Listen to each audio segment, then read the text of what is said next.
Hello, Whisperers. Welcome to the channel. If you enjoy tonight's tale, don't forget to like, subscribe, and share. It helps more than you know. Now, dim the lights, and let's begin tonight's story.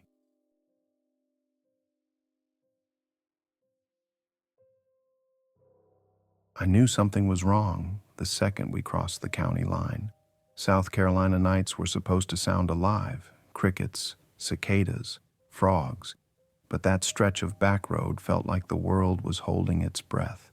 The windows were cracked open, but all I heard was the truck's tires humming and Dalton shifting in the passenger seat like he couldn't get comfortable. Mercer was behind us, scanning the tree line the way he always did when the air felt wrong. The further we drove, the quieter it got. Not naturally quiet, intentional quiet. Like the woods didn't want to give us anything to listen to. Dalton straightened up. "Luke, is it just me? Or does it feel like someone muted the whole damn forest?" Mercer didn't look away from the window. "It's acoustic suppression, not natural. Something's broadcasting." I swallowed hard. Broadcasting. That was the word the briefing used too. No photos, no silhouette sketch, just a warning about a tall acoustic predator operating somewhere between the abandoned hunting lease and the old power line corridor. I slowed the truck when the GPS pinged our waypoint, just a lonely patch of mud off the shoulder, leading into a tunnel of pine trees so dark it looked like an open mouth. I killed the engine. For a minute, none of us got out. The cold air from the AC faded, replaced by whatever heavy humidity lived here. It crawled in through the cracks, clinging to my arms like wet cloth. Dalton pushed the door open. "Let's get this done. I'm already creeped out." We grabbed our gear and stepped into the woods. The beam from my flashlight barely punched 10 feet ahead before the fog swallowed it. Everything smelled like sap and stagnant water. Branches creaked overhead in the breeze, but the sound felt delayed, echoed back at us in the wrong direction. Mercer crouched near a patch of disturbed soil. Boot prints, not old, maybe an hour. My stomach tightened. That meant someone was nearby, alive or not. We followed the track until the trees thinned, opening into a clearing beneath a rusted power line tower. At the center sat a truck, older model, Carolina plates, doors open, headlights dead. A child's jacket lay in the mud, half soaked.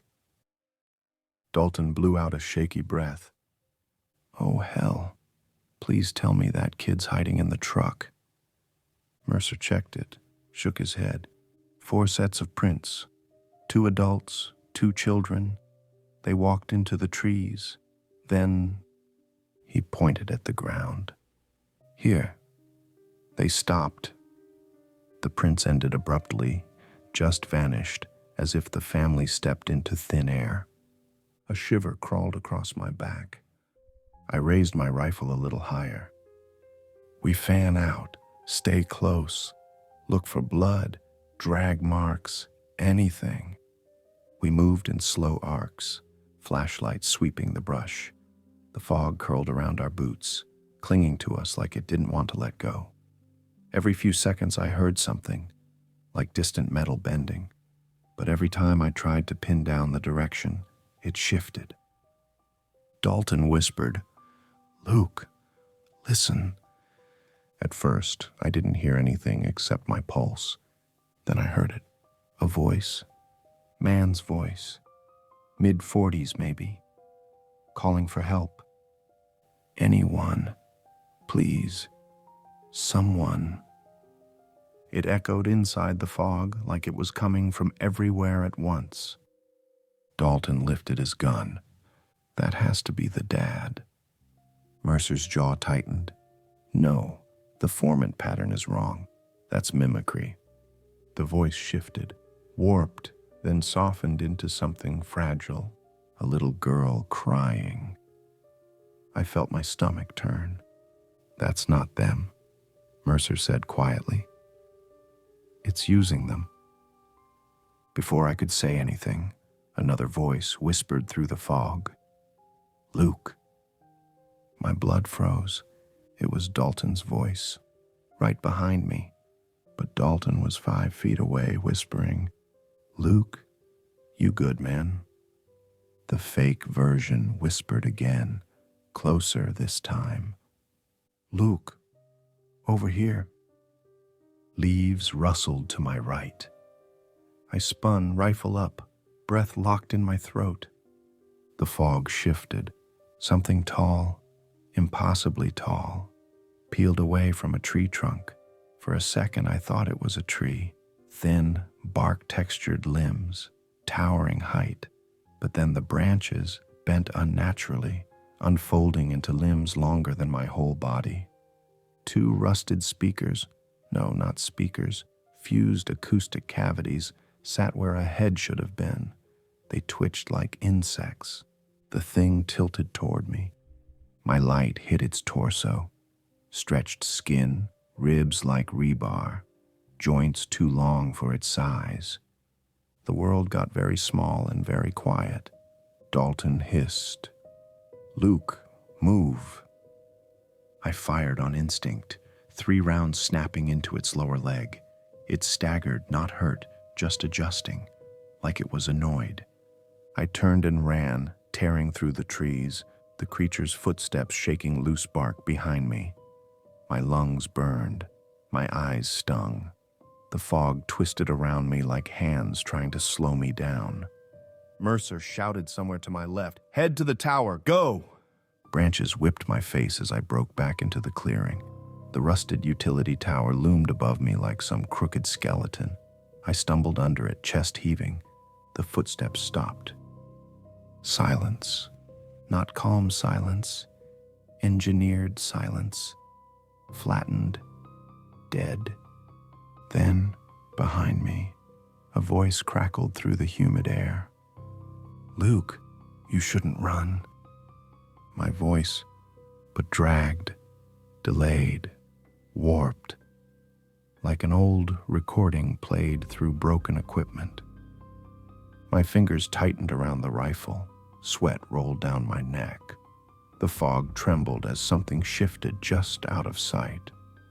Dalton and Mercer crashed back into the clearing seconds later, both panting. Dalton raised his rifle and whispered, Tell me that wasn't you. I swallowed. It wasn't. The woods around us went still, so still that I could hear my own breath. Then from somewhere deep in the trees, Sirenhead let out a sound that wasn't a scream, wasn't a siren, wasn't anything I'd ever heard before, but it rattled every bone in my body. The hunt had begun. We didn't speak for a long moment. Nobody wanted to be the first voice to break the silence, because whatever lived out there was listening, recording, copying. The fog pulsed around the clearing like a living thing, rising and falling in slow breaths. Mercer lifted his head first, eyes narrowed. We can't stay here. The tower's metal is warping the acoustic field, but it won't last. Dalton wiped sweat and blood from his brow. I hate the way you say stuff like that, man. Real comforting. I didn't trust my own voice yet, so I nodded and motioned for us to move. We re-entered the tree line, staying tight, rifles pointed outward. Even when we were side by side, I felt alone in that forest. Every footstep came back at the wrong volume. Every broken twig echoed twice. The air felt heavy, like pressure was being applied to the world, squeezing it thinner and thinner. Mercer held up a hand. Stop. He crouched near a fallen log and traced something in the dirt. I leaned over him. Boot prints, but not one set. 3, adult-sized, no drag marks, perfect depth, exactly the same length apart, the same angle, the same error on the toe. Dalton leaned in, whispering, "It's copying." Mercer shook his head. "No, this isn't duplication. It's mapping, sampling. It's learning how to move like us." My stomach tightened. Dalton muttered, "So this thing's downloading us like a mixtape?" I didn't laugh. We followed the prints deeper into the woods. The further we went, the stranger the environment felt. A sharp metallic taste settled on my tongue. The pine needles didn't crunch. They snapped like dry wires. The fog thickened, turning the world into a tunnel. That's when I noticed it. We were walking downhill. But South Carolina didn't have canyons like this. A groove, maybe 6 feet deep, cut through the forest floor like a scar. Trees leaned inward as if dragged. Branches pointed the same direction, as though something tall had pushed through and bent the world around it. Dalton dropped into the trench and shined his light forward. "What the hell is this?" Mercer exhaled. "An acoustic corridor." I stared at him. "Meaning what?" "It uses directional pressure to carve pathways through the environment. Sound as a force, like a plow." Dalton blinked. "Brother, you're telling me this thing screams a path into the woods?" "Not screams," Mercer murmured. "Frequencies we can't detect. It shapes the space around itself." I felt cold crawl across my skin. We moved through the corridor. Walls of dirt rose above us, roots dangling like veins. The farther we walked, the more the world warped. Sounds didn't bounce normally. They spiraled, curling behind us like ghost footsteps. I stopped mid-stride. "Did you hear that?" Dalton whispered. "Which part? The footsteps, the whispering, or the breathing?" "The breathing," I said, "because it wasn't ours." A low, wet exhale drifted across the trench, brushing the back of my neck like a hand. Every muscle in my body locked. Dalton and Mercer froze, weapons up. The breathing came again, right above us. We raised our lights. Something tall stood on the ridge, so tall it bent to fit beneath the tree canopy. Its silhouette wasn't clear, but its outline felt wrong. Its limbs were too long, its posture too still. Two enormous speaker-like cavities rotated slowly toward us, adjusting angles like some predatory sensor suite. It emitted a single short sound, like a distant foghorn cut off mid-blast. The air folded. I don't have any other word for it. Pressure slammed us to the ground, knocking the wind from my chest. Dirt exploded in a ring around us. Dalton yelled something, but the sound warped, stretched thin, then snapped like a broken tape. Mercer pulled me up by my vest, both of us stumbling. "Move!"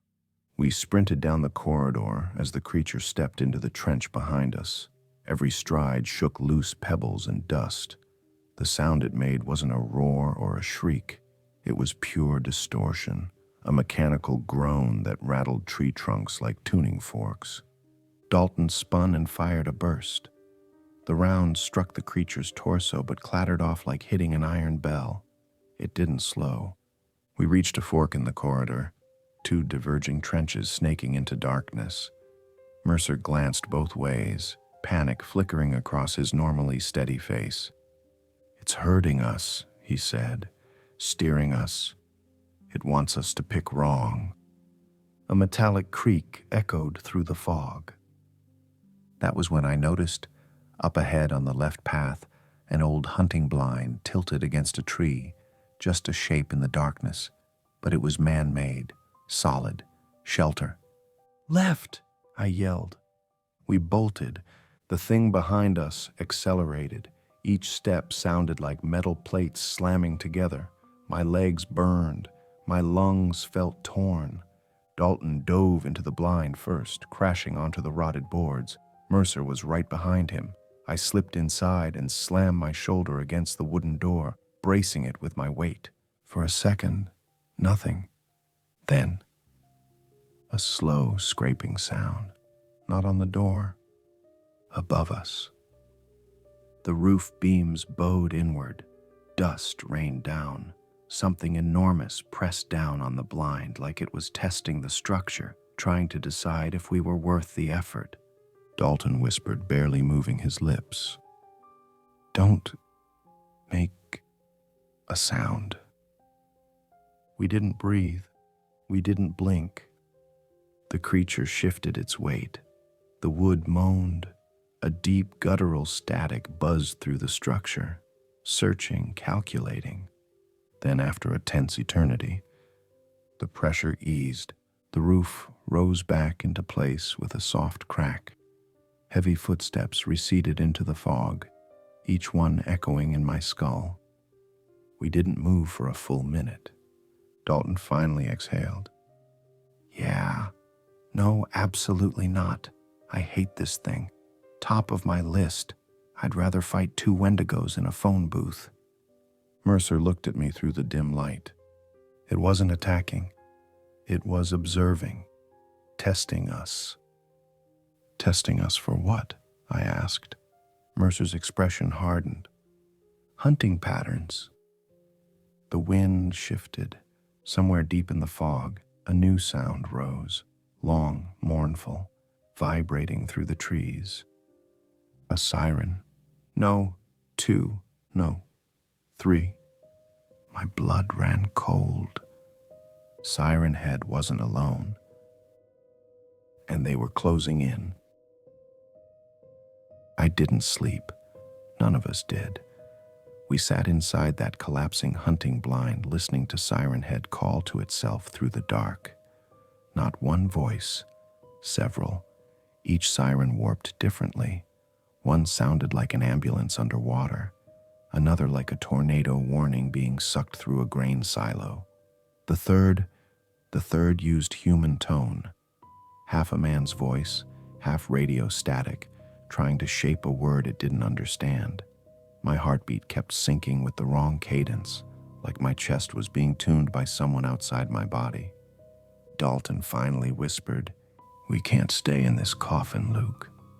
Mercer nodded, his jaw tight. "If they're communicating, they're triangulating. We stay, we die." He wasn't wrong. The corridor outside pulsed with low-frequency pressure waves, bending branches and grass.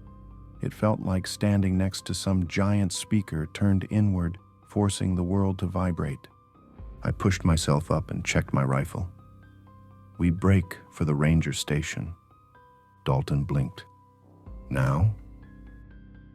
Mercer said, "Everything in this forest is a funnel. The longer we wait, the narrower it gets." So we moved. We slipped from the blind into rolling fog. Even the air felt thicker, like someone added weight to it. The smell of pine was gone. Everything smelled metallic, damp, faintly burnt. Every step we took came back as a dozen soft echoes, as if something was repeating our movements a second later. We pushed toward higher ground. The ranger station sat on a ridge maybe half a mile away. Smoke-black roof, old radio antenna. I knew if we reached it, we'd have line of sight, options, something besides drowning in noise. Halfway there, Mercer froze. "Stop." I followed his stare. Boot prints, a fresh set, size 11, deep in the heel, slight toe drag. Mine. Dalton stepped beside me. Luke, I don't think you took a stroll up here already." He was right. The prints ran ahead of us, then cut sideways into the trees. Mercer crouched, touching one. They're newer than the ones near the blind. I felt something cold slide under my ribs. "They're not mine. They're A siren wailed behind us, shaking frost from the pine branches. Dalton hissed, "It's copying us, man." We ran. The forest lit in brief bursts as static echo shocks slammed through the ground. It knocked snow off trunks and sheets. I felt the pressure in my teeth. My vision blurred at the edges. Something huge moved parallel to us, keeping pace, stalking from the right, another from behind. The footsteps were too slow to match the sound. The timing didn't line up. They were messing with our senses on purpose. We reached the slope leading up to the station, scrambling over rocks slick with frost. Dalton slipped but caught himself. Mercer shoved him upward.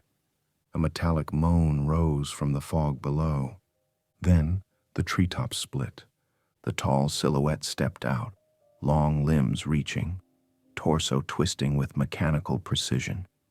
Its twin sirens angled toward us like hunting dogs catching scent. One siren played a distorted ambulance wail. The other emitted a low, rhythmic pulse that made my knees ache. Dalton muttered, "I swear this bastard grows taller every second we're here." Sirenhead took a step. The ground folded inward. A second Sirenhead emerged behind it, smaller but faster, its sirens shaped like rusted megaphones. It tilted forward, lowering itself onto tree-long limbs. Then a third silhouette turned its head from the left ridge. We were surrounded. Mercer whispered, "Pattern formation. They're coordinating." Dalton raised his rifle. "We shoot our way through." "No," I said. "We won't kill them with bullets." He clenched his jaw. "Then what the hell do we kill them with?" I stared at the radio tower attached to the ranger station. Signal distortion. Dalton blinked. "Bro, English." "Overload," Mercer said. "They weaponize sound, so we weaponize it harder." The tower was old but functional. The power box sat outside the station, half buried in frost. If we could reroute everything, broadcast max voltage through the tower coil, we could create a sonic burst, enough to scramble their acoustic organs, maybe rupture them. We didn't have time to discuss it. The smallest Sirenhead sprinted down the ridge, limbs slicing the fog. We bolted up the final stretch, boots slipping on shale and dead pine needles. The ranger station door hung open, creaking. Inside, dust floated in beams of weak moonlight. An old generator sat against the wall, gauges frozen but intact. I slammed my hand against the starter. Nothing. Mercer grabbed the manual choke, adjusting it. "Try again." I pulled. The generator coughed. Dalton fired 3 rounds at the doorway. Something tall ducked back into the fog. "Luke, little help?" The generator roared to life. I rushed to the radio console, rusted, ancient, but functional. Mercer ripped open the back panel and crossed 2 relays with a multi-tool. Sparks jumped. The tower outside hummed, shaking frost loose in sheets. Mercer shouted, "When I say go, flip the broadcast lever." The sirens outside warbled in pain. The smallest one sprinted straight at the station. Dalton braced the door with his shoulder, yelling over the vibration, "Dude, anytime!" Mercer's voice cracked through the noise. "Now!" I slammed the lever. The world detonated. A burst of raw frequency exploded outward. Windows shattered. The floor shook. My ears rang instantly, but the Sirenhead screamed. The nearest one collapsed to its knees, limbs thrashing like a puppet on cut strings. The second staggered, twisting away, its sirens bending backward. The largest, the original, reeled, its entire torso shuddering like someone was deforming metal with bare hands. Dalton took the opportunity. "Go, go, go."